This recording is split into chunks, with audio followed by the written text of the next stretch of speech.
राज्य सरकारने कुणबी कोट्यातून मराठा आरक्षण 40 दिवसात न दिल्याने मनोज जरांगे पाटील पुन्हा एकदा उपोषणाला बसलेत। या मराठा आरक्षणासोबतच महाराष्ट्रात आणखी एका आरक्षणाची मागणी होते, ती म्हणजे धनगर आरक्षण।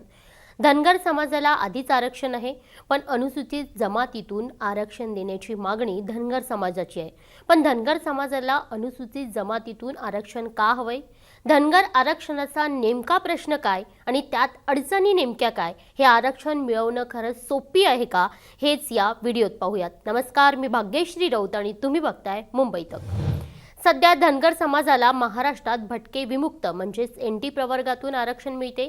3.5% हे आरक्षण आहे, पण आधीच 3.5% आरक्षण असताना धनगर समाजाला आणखी आरक्षण का हवंय?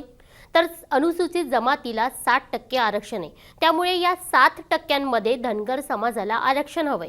हे आरक्षण कसं योग्य आहे त्याबद्दल धनगर समाजाकडून एक दावाही केला जातोय, तो म्हणजे अनुसूचित जमातीतील धनगर आणि महाराष्ट्रातील धनगर अशा दोन्ही जाती एकच असून इंग्रजीमध्ये डी ऐवजी आर शब्द वापरला, हा टायपो एरर आहे। डी ऐवजी आर शब्द वापरल्यानं धनगर समाजाचा एसटी मध्ये समावेश झाला नाही असं धनगर समाजाचा दावा आहे।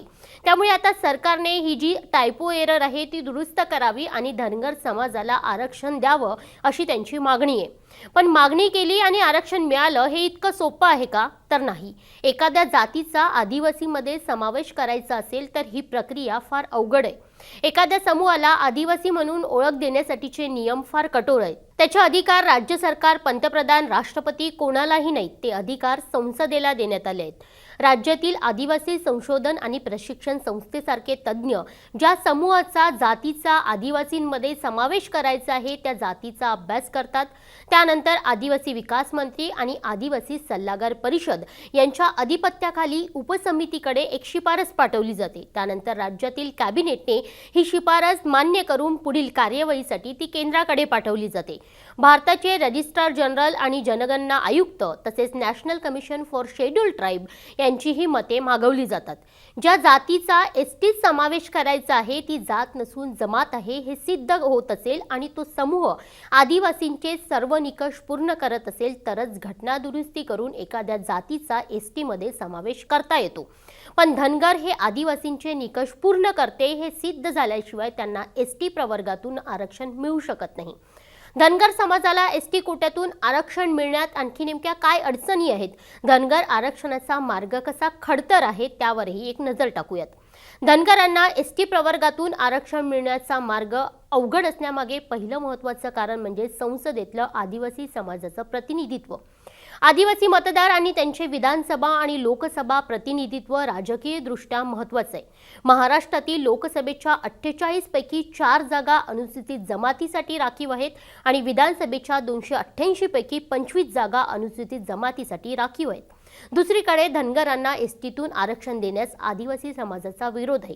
आदिवासी समाजाचं राजकीय दृष्ट्या प्रतिनिधित्व बघता त्यांच्या या विरोधाकडे दुर्लक्ष करणं हे कुठल्याही राजकीय पक्षाला परवडणार नाही। म्हणूनच इंदिरा गांधींच्या कालखंडात देखील धनगर बंजारा आरक्षणाचं विधेयक आणलं गेलं, पण आदिवासी खासदारांनी या विधेयकाला कडाडून विरोध केला। त्यानंतरही राज्याने धनगर समाजाला एसटी मधून आरक्षण देण्याची शिफारस 1972 आणि 1979 ला केंद्राकडे पाठवली, पण केंद्रानं वेळोवेळी नकार दिला।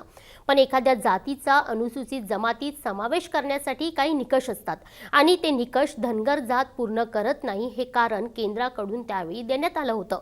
अद्यापही धनगर समाजाला एसटीतून आरक्षण मिळू शकलं नाही। पुढे 2016 ते 2017 साली Tata institute of social sciences म्हणजे टीस या संस्थेने देखील धनगर आरक्षणाच्या मागणीचा अभ्यास केला।